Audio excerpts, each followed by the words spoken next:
There we go. Now, I do record a lecture. So all it is it's the screen capture and voice. So it's not my gesticulations with my hands, you will not get recorded. So it does mean if you have to miss a class, don't worry about it. I will post it. Usually I put these up on my YouTube link.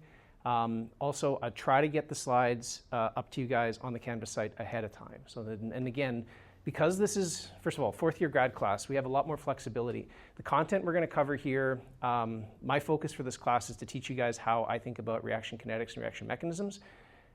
We will adjust depending on what your interests are. Like as you can see around the room, there's a bunch of different people from both electives kind of focus, but also more specific on terms of research. So as we get closer to the second part of the course, like towards half and after, if there's specific things like photophysics or something else that makes a lot of sense, we can start to incorporate those pieces in and tune what's happening. I'll talk a little bit more about how course breakdown and stuff like that is meant to go. So quick introduction, this is me. I am a physical organic chemist. Process chemistry is really my main focus. So I got going doing this kind of stuff, which is just reaction mechanisms. Most of the type of stuff my group focuses on is questions around why something happened when it shouldn't have happened, or why something did happen, should have happened something else. Like we're doing a lot of reaction investigation where reaction mechanism is at core of what we do. That transfers over to industrial process. So a lot of what we end up doing is talking about how not just to do a reaction repeatably, but how to manufacture things with reactions. So this is where understanding of what's going on inside a reaction is really necessary so that you can predict what's going to happen if you do it on a very, very large scale. So things like tandem or multi-step transformations is really important because you're starting to chain together not just reactions, but reactions plus workup plus next reaction and impurity profiles and stuff like that are things you have to focus on. This is the kind of work that we end up doing. So we're walking reactions over time is a big key of what we focus on. So we're watching the movie of a reaction and understanding what that means for how a reaction works.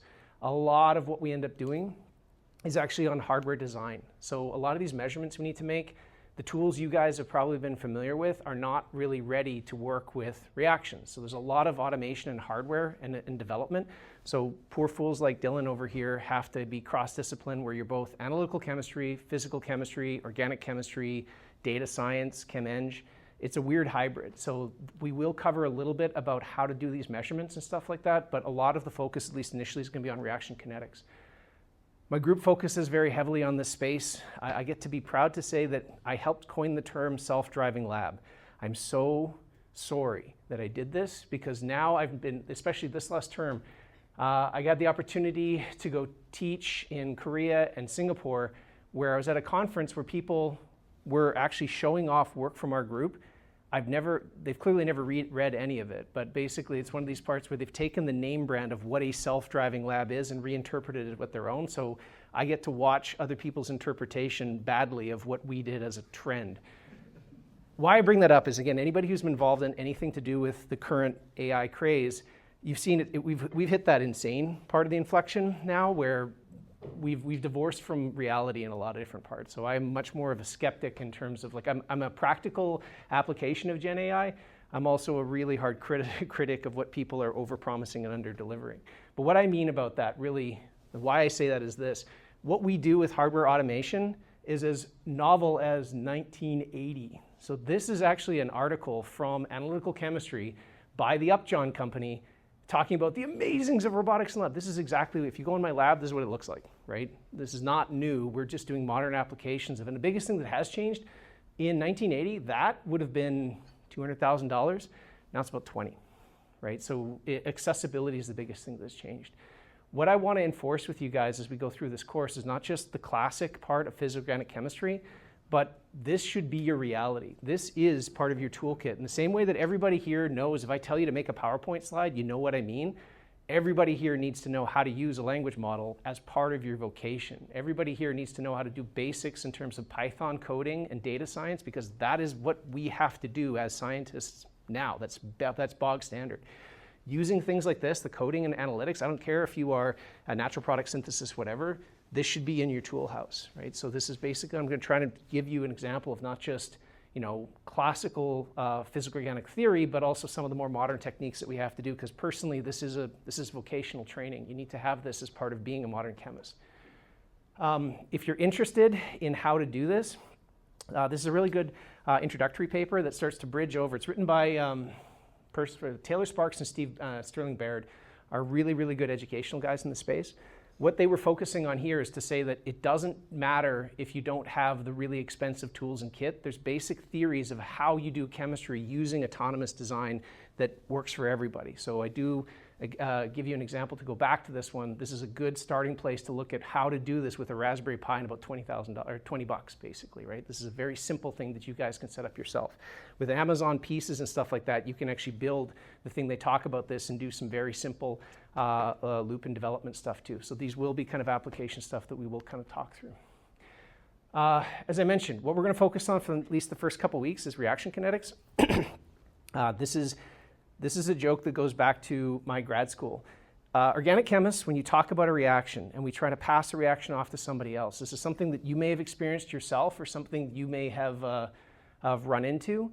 If you read a procedure and somebody tells you, set this up and let it run, how long have they told you to do this reaction? Like if you read a general reaction procedure, what have you seen in terms of usual times they've told you to set something up and run it? What's the most common times that you've heard? 12 hours. 12 hours. Overnight. Yeah. Time matters. Like, first of all, chemistry as it is the science of change. Like I think in 213, one of the things I kicked off and talk about heavily is I got into this because somebody told me something about, yeah, as a chemist, you get to be the architect of matter, and that sounds like to a student, it's like, that's a God complex right there. Whole thing about chemistry, especially synthesis, is you're mixing stuff together. Something has to happen. So there's a time element of that evolution, right? Synthesis is all about what happens at what concentration and how long.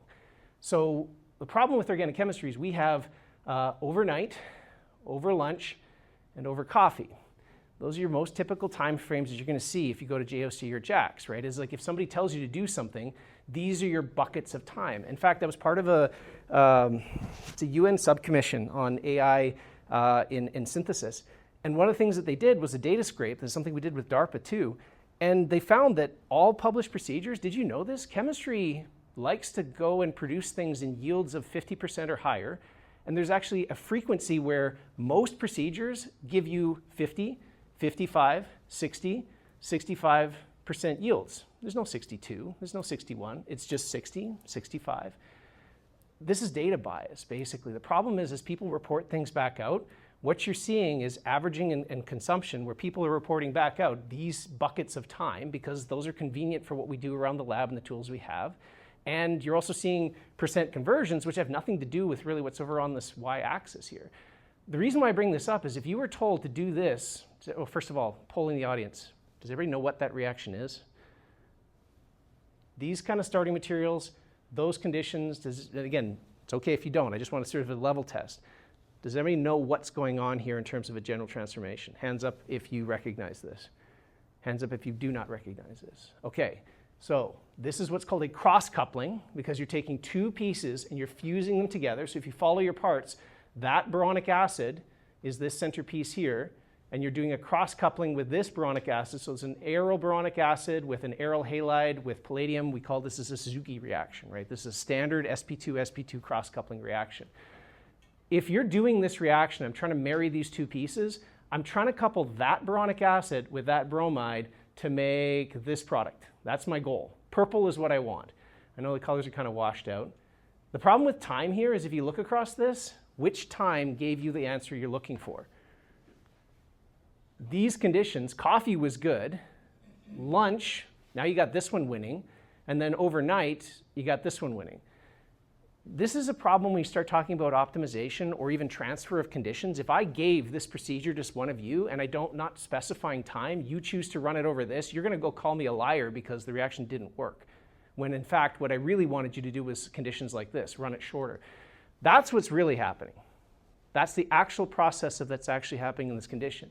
And what I want to emphasize with this is not only do you have, the formation curve of the compound you want, you see why there's this delay in buildup of these other curves, but there's a ton of other stuff happening here that doesn't make it onto your first draft of what you think your products are.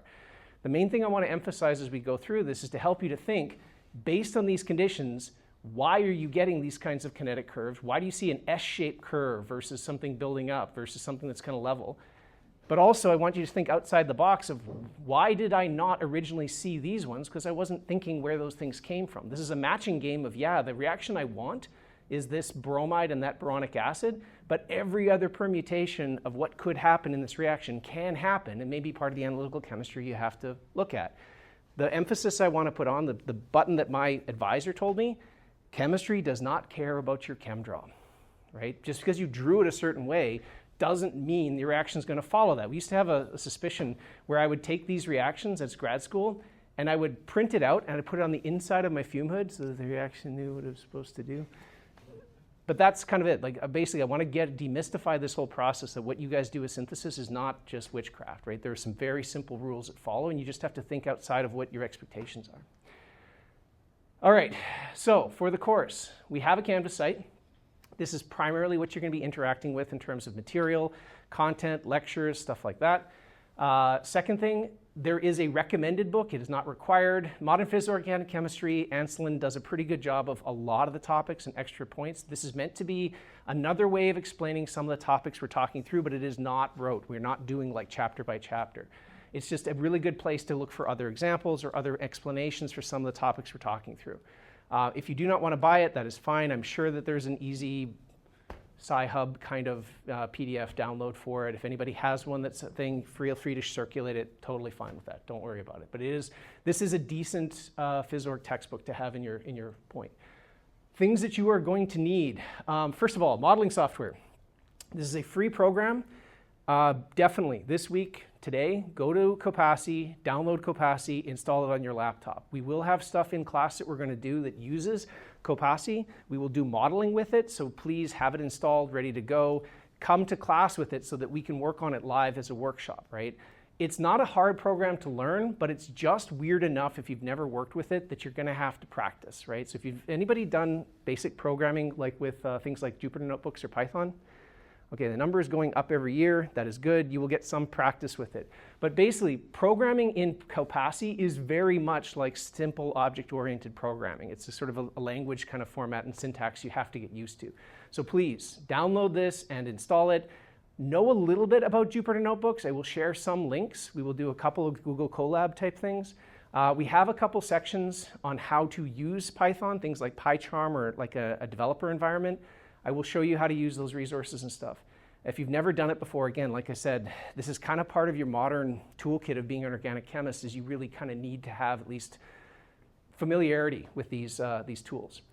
Literature, if these have not already made your list, they absolutely should be now. For any organic chemist especially, those are your bare minimum.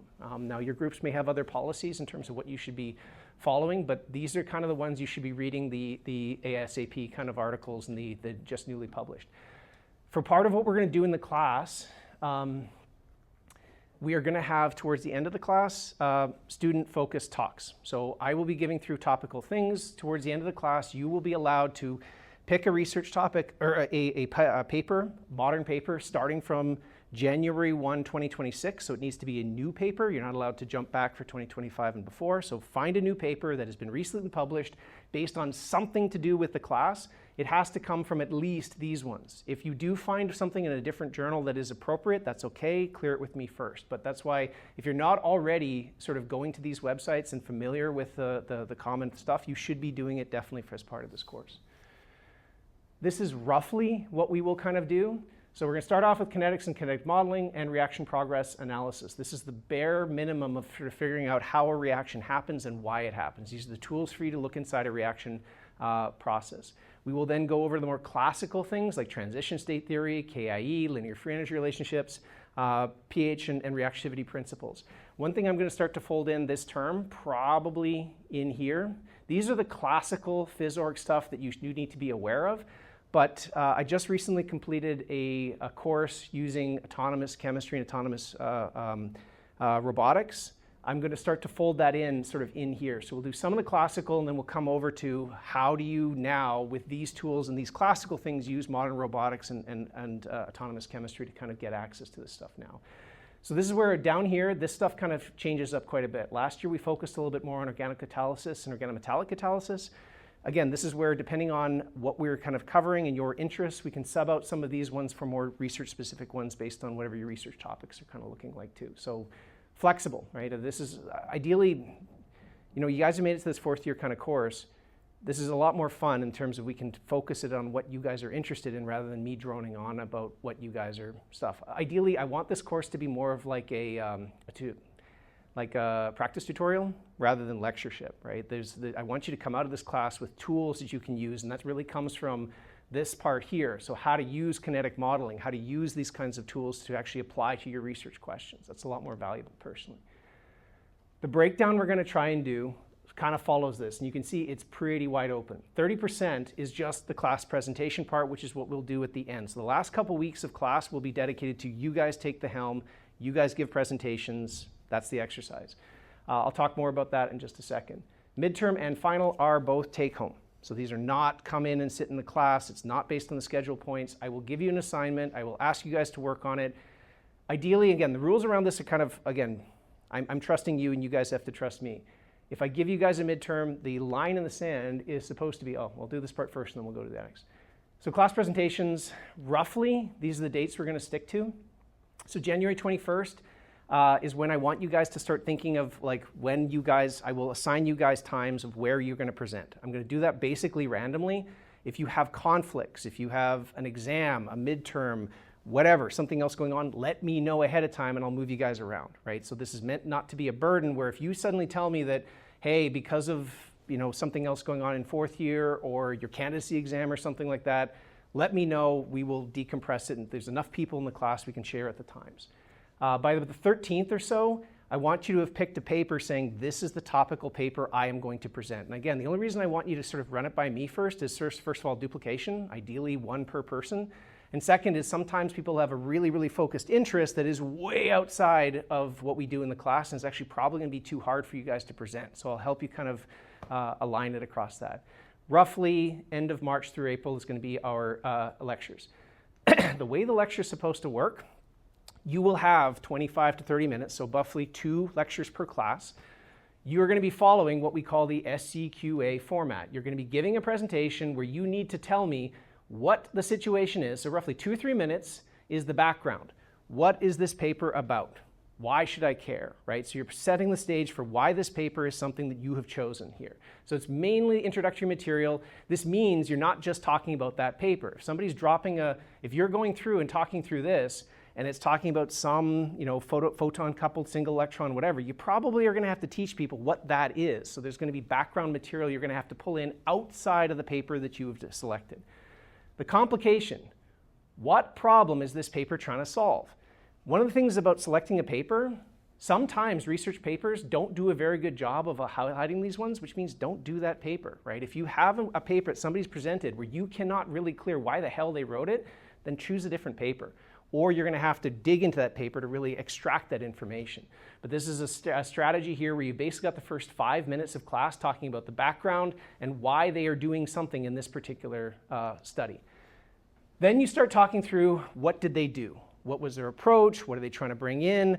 Why was this novel, right? And then finally, the rest of it is going to be talking about your basic interpretation of their research. Did they answer the question? Was it right? Was it wrong? And this is where you can start to go into this and say, well, they made a determination that the reaction mechanism was blah, but I think they're full of blank, blank, blank, and here's why, and I'm going to refute it and whatever. It's your opportunity to be critical about it if you want. Now, I'm not saying rip it apart, but it just means you're not just up here to give a book report on a paper, right? You're presenting this as your interpretation where you're trying to teach a concept. Ideally, if you do this well, each of you will present one paper that has something to do with the phys-org stuff we've talked about, where you're teaching the class about your interest in this one topic. You'll see that as we start to go through some of the applications. I'll give you guys an example of how we do reaction kinetics, and then I'm going to pull something from my research group that showed you how we applied that tool, right? So ideally, you're going to follow that same sort of structure for your research topics as well. One of the important parts about the class presentation, your mark is going to be split down into 2 different things. One is, how you do up here, how your presentation runs, the material you generate. So the slides are something that both you will be recorded in the same way, you will distribute your slides in the same way ahead of class, so you have to have your slides ready to go at least a day in advance of your presentation. That will be distributed online so the class can pull your slides and be ready to come to class. They've known what you're going to be talking about, just like a normal lecture. When you come to class, though, I'm expecting you guys to ask questions. In other words, I will be partly, you guys are getting presentation and participation marks, where part of your 30% is how did you engage with the presentation. Part of how I drive that is I have everybody that on a sort of a list. I will be asking you to ask a question, basically. So if you happen to not be here for that day, you will lose those marks. That's the important part. And again, it is totally fine if you can't make it to class. Just tell me in advance, right? And that way I can adjust. The worst thing, the line in the sand for me is I come and do this because I actually like teaching. I would appreciate if you guys, if you don't want to be here, that is fine, don't come.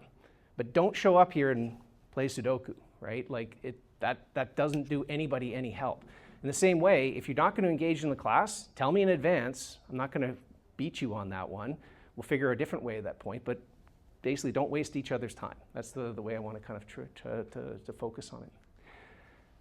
Midterm roughly is going to be take home where you got about a week to do it. So I'm going to try and set this up so it's before midterm break-ish, or is this actually on top of midterm break? It's just before. Just before. The idea is I don't want you guys having to do this over midterm break. Again, if for whatever reason we want to shift the times on any of these parts, we can. This is an open discussion. In other words, if you guys are super busy and this time is really, really bad, we can adjust it where we either extend out the delivery time or extend out the due dates.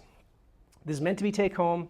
I fully understand that you guys may collaborate with each other. The line in the sand I have is whatever you hand in should be your own work. Now what I mean by that is, again, everybody's adults here, everybody has access to ChatGPT, yada yada.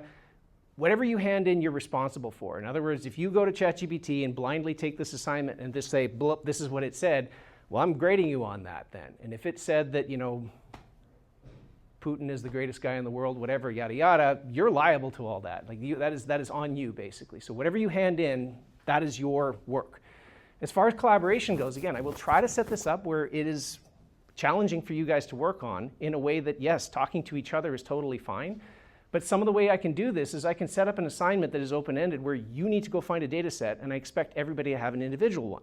And now the problem with that is there are some data sets out there that are really easy for you to use. And if you grab it first and you're working with somebody else that doesn't grab it, now you've just made it much harder for them to go find a data set that's as equally easy to use, right? So this is where I fully expect you guys to work together, but please, let's do this in a way that you're not paying somebody else to do your work for it. Again, this is a 4th year, 5th year class.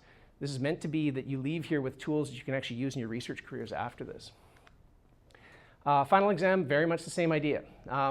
Right now, we have a formal exam period. We've kind of targeted it to be a 2.5-hour exam. Based on what's going on here, this may be take home as well, right? There's no issue with that part. I don't want this to be a stressor in terms of our point, because again, the way that this class is set up is it's not really your traditional, I'm going to lecture on stuff and you're just going to repeat back stuff that I said in class. That doesn't do anybody any good. I want this to be something that you can actually work on a problem set or something like that that uses something you've seen from class. This is not meant to be tricky based on what you can remember or what you can't Google, right? This is the standard academic integrity policy.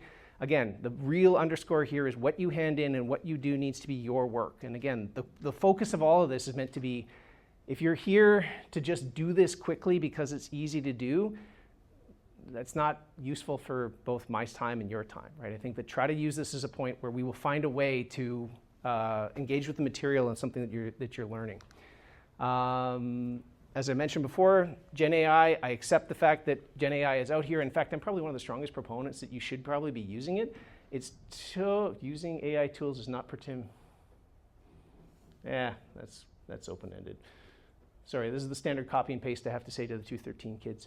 What I mean by that is please don't wear earphones and come into the 213 exams.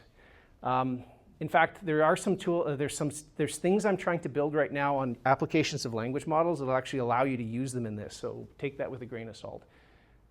You understand the intent. Is any of that part unclear? I expect you to use it. It's totally fine if you do. Please don't. I will try to create a question that you're not being graded on how good your prompt engineering is the point. This is, I really do look at it at this point where these tools are in fact actual tools, and I want to try and encourage you guys to use them in this space. I think my basic line would be this. If you find a really good way to use ChatGPT, Gemini, something like that to do something, just share. Tell me how you did it as well so that we can all learn. So much cool stuff going on. Any questions about that? That's just the general layout and sort of rules for the class. Agree? Does anybody, the dates I've put up, does anybody have any knowledge right now that those conflict with something else going on in one of your fourth year courses, your other, is anybody flagging those dates as something you know right now is bad? Okay, if not, again, please go check out, these slides should be up on the Canvas site. A lot of the dates should be listed there too.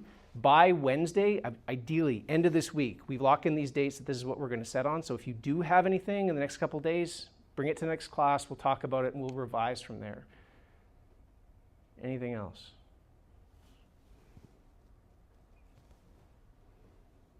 Cool. All right, we're going to jump into kinetics. Do any of these things make people scared? What makes you scared? Math. Anybody else have the same sentiment?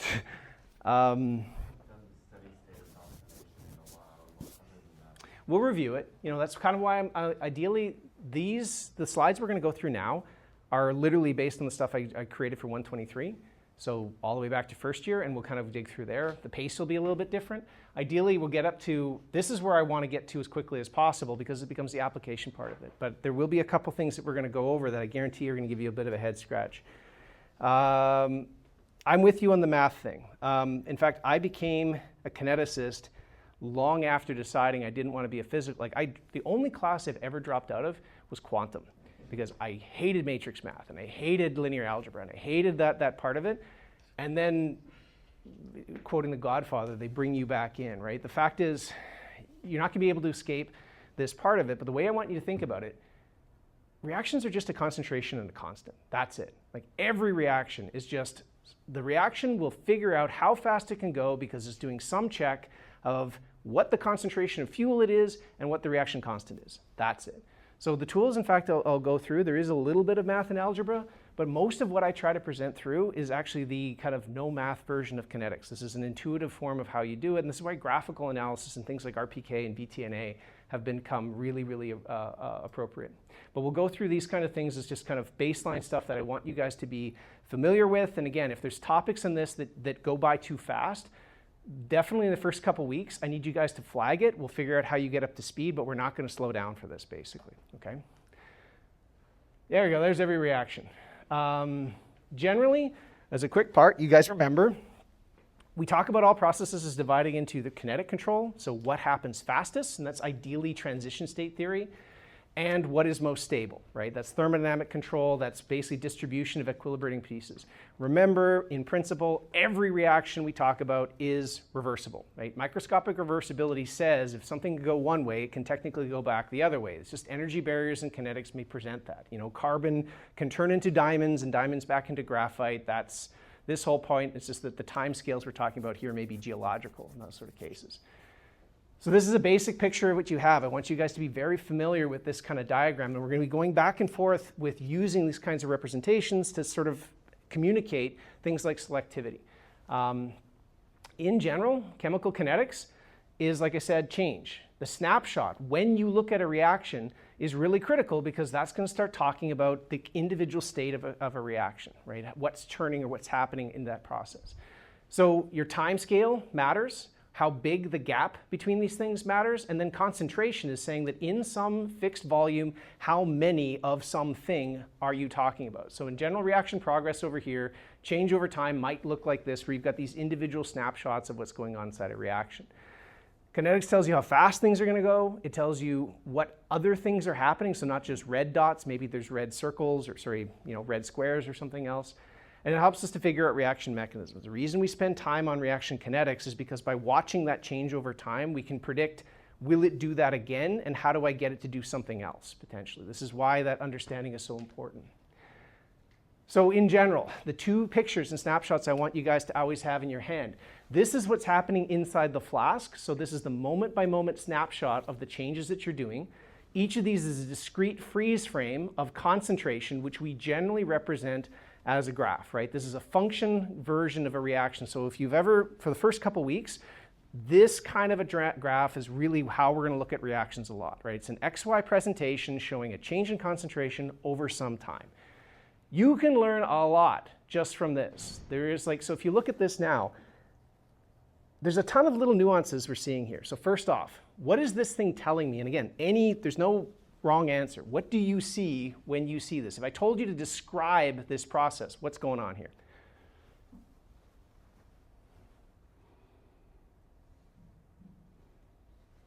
A is turning into B. Absolutely. How many other things are there? Is it just A to B? Is there anything else? It's unimolecular. What's that? It's unimolecular. How can you, like, that looks right. That I'd say is more on the hypothesis side. Like you can say that it looks unimolecular. Why? Why would you say that? It looks like a simple change of just A into B, and the slopes look maybe first order. Okay. Not quite like there's much more going on. So yeah, again, that's good. You're doing second order analysis. You're saying that this shape looks like what you've seen for a first order process before. Yeah, that's probably true. Again, you'd have to draw some actual math and functions to confirm it. But yeah, what you mean by that, so does everybody understand when I say a first order process? What we're saying is a reaction goes fast initially and gets slower as you run out of gas, right? It forms an exponential profile for like fast consumption when you have high concentrations and slower later on. Yep, that's all true. What about mass balance? If I asked you to look at this graph and evaluate the mass balance of this system, yeah. It looks like A and B are the only compounds contributing to the mass. Yeah, and you get that how? Like where do you pull that number out of this? Or that assumption, looking at this, what are you doing for that? It looks like for each 9 point, concentration of A plus concentration of B is 1 mole. Exactly. You're taking each of these snapshots and you're summing up all the stuff, right? So these are second transformations, and that's the thing, you guys already implicitly know this, right? But I want you to just spend some time in the first couple of weeks and bubble these things up, say it explicitly. You're saying that the rate is decreasing over time. That's what that's saying for first order. You're saying that the sum of all things at every time point is a constant. It adds up to the thing. Those are all great, right? Those are really important pieces. Is this a fast reaction? Okay, I see, that's perfect. I see yes, and I see definitively no. Why? Why? Okay, so from the prosecution, it is not a fast reaction. State your case. To me, a fast reaction is one that happens on time scales where you're not measuring like even minutes. So picoseconds, I tend nanoseconds. to work with things that fast where you need an instrument to measure it because you cannot measure it by taking samples. Totally fair. Yep, totally fair. And you, why is it fast? I mean, there's some reactions that we deal with in our lab that are like 8 hours up to even 24 hours that are monitored that whole time. Exactly. So it's relative. Time is relative, right? Saying fast and slow are relative to some frame of reference that either instrumentation has to be special or experience. Glacial time frames, this is over in a second compared to like a photo transition, then no, this is standing still. That's where a lot of the problems with modern kinetics happens is we use these very definitive, descriptive sounding words, fast and slow, without the context that goes along with it, and we use the same words to talk about different things. Even the word order. When I say order, what do you guys think of when I say the order of a reaction? If you had to define it, what is that? The exponent attached to the concentration or partial pressure of a component in the reaction. Okay, that's a good clinical definition. Does everybody understand that? The exponent attached to a concentration, but you're also talking about a rate law when you talk about that. So we're describing in terms of the rate law. And yeah, when you have that mathematical point, it will give you a concentration versus time curve that follows a certain profile, right? We can basically run that reaction forward in time and get something that looks like this. Give me another definition of an order. So that's a mathematical definition, that's true. How might you get an order from a reaction? Like if I wanted to prove that this was first order in A, what would I do? Use BT and A. That means nothing to anybody else in this room. Bad Dylan. No, not you. Who else? Somebody else. Yeah. You could like double the concentration and see if the rate doubles or how the rate changes. Okay, more specifically, you're right. So what you're talking about is I'm going to run a new reaction. I'm going to double this concentration. Rate when? Initial rate. So that's the other part of this too, is right? Rate is changing through the course of this reaction. Remember, rate here, if we defined rate based on this, it's not rate is not shown here. Rate is the tangent. It's the change in concentration over some change in time. And that's a finite chunk. I can look at these two time points and define a rate as the slope that goes between those two, which also means this next time jump, there's my slope. This next time jump, there's my slope, right? And rate is changing because the slope is changing. It's getting slower. So yes, initial rate, what happens initially may be one way we approach it. If we double the concentration of one and we double the rate, we would typically say that is first order, because we're saying that by cranking up one, there's a one-to-one response in the rate at some fixed time. And the only reason we pick something like initial rate is because it's a good reference point, right? We can unambiguously say when T0 is for two different reactions. Yep. So this is what this comes back to. You can look at these two and relatively, now that I've aligned them on this, we can say this is slower and this is faster, and there's a bunch of things you can look at. So features here might be your crossing point, right? When that crossing point happens is one way I can say that they happen, but the main thing I want you guys to get used to is that right there. Use your, what's the word that happens at the end of a word? Not prefix, suffix. I think I've mentioned this before too. I used to play hockey. You know this story. I used to play hockey. I've had 5 really good concussions.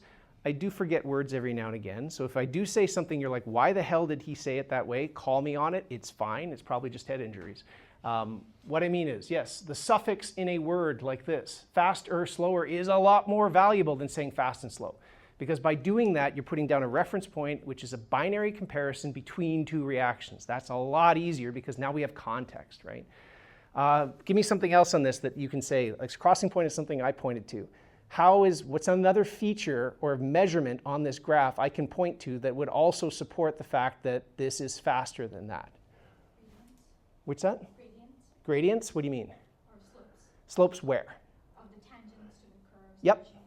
But tangents initially would be kind of back to like what you said, Morgan, right? Basically, initial tangent here is more shallow versus initial tangent here, right? Because there will be a point in time where that tangent there is represented over here, visually probably about there, right? That tangent there is about the same tangent here. So measuring those two in terms of same context of rate is going to matter. So we're saying when we say faster, that would be an initial rate component.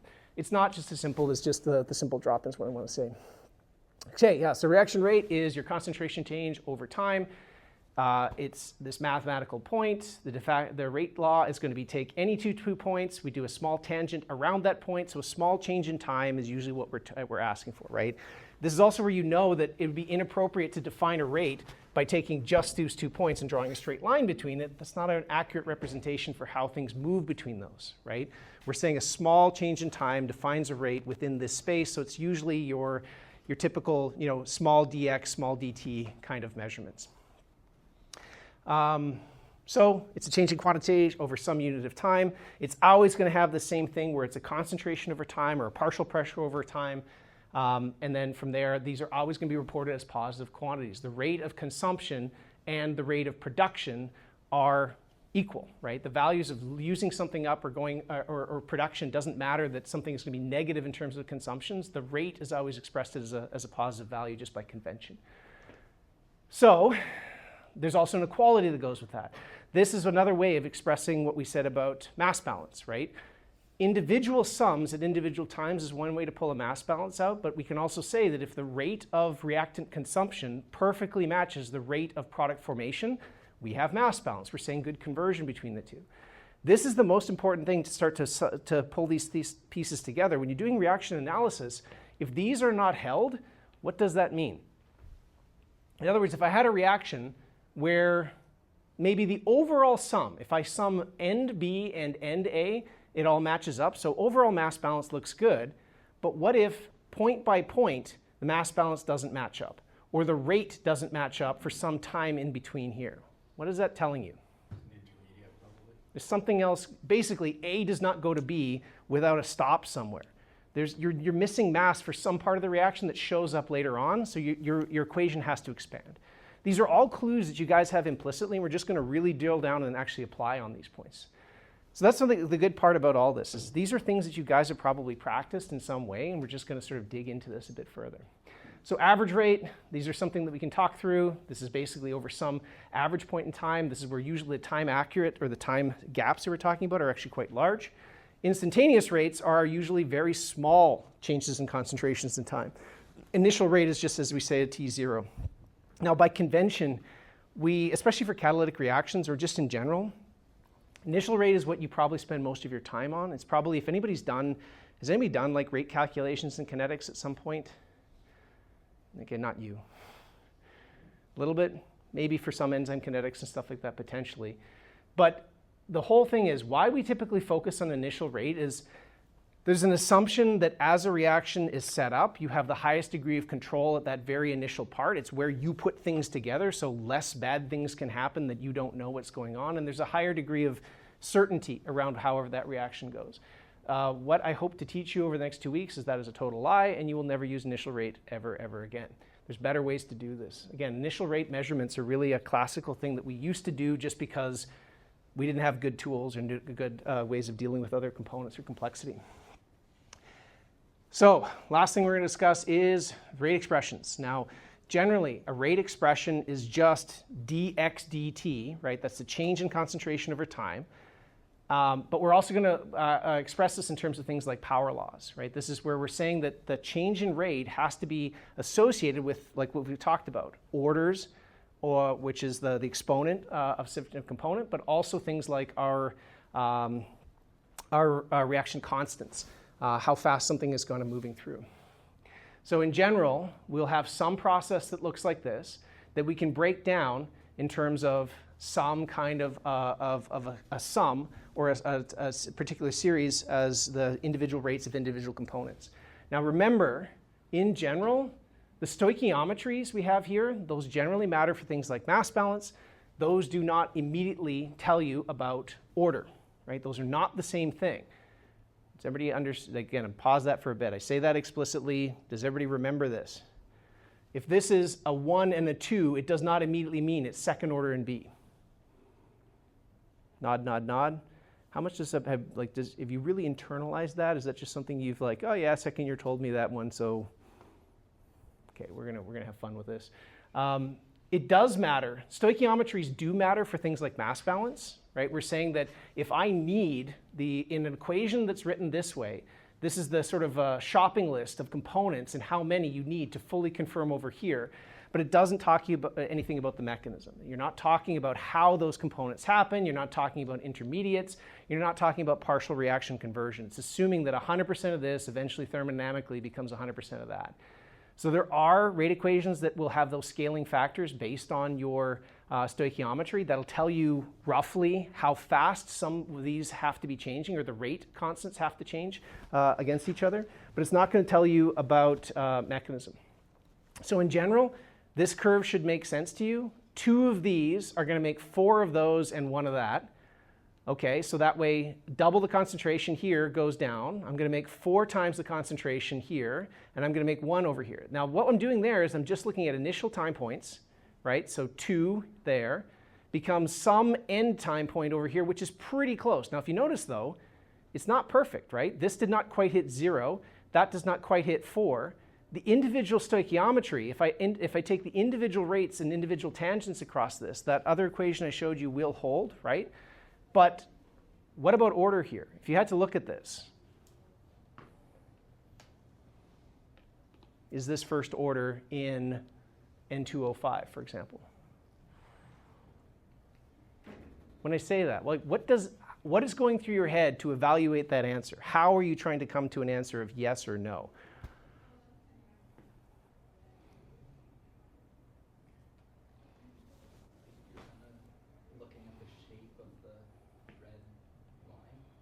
Okay, more words. What do you mean? Because like, if it's first order, then it's like sort of like, oh, I forget. Isn't it like 1 over x?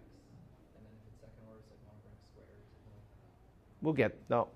What you're doing is you're talking about an integrated rate law, right? You're saying this is concentration versus time. And in this graph, it's not a straight line. That we can definitely all agree on. What you mentioned before, the shape of it, this kind of follows an exponential kind of shape, so it's definitely higher than 0, right? If this was concentration and time and it was a straight line, that is a 0 order process. It is going according to a constant and it does not care about any other concentration. Using up red stuff does not make it go slower, right? It's not that. What you're talking about, those linearities, those are ways of re-expressing this or re-graphing this to try and get linear curves, and that's where you get the 1 over x, that's x squared, that's ln x, that's all that stuff. Okay, so we will go quickly review those. Yes, that's part of it.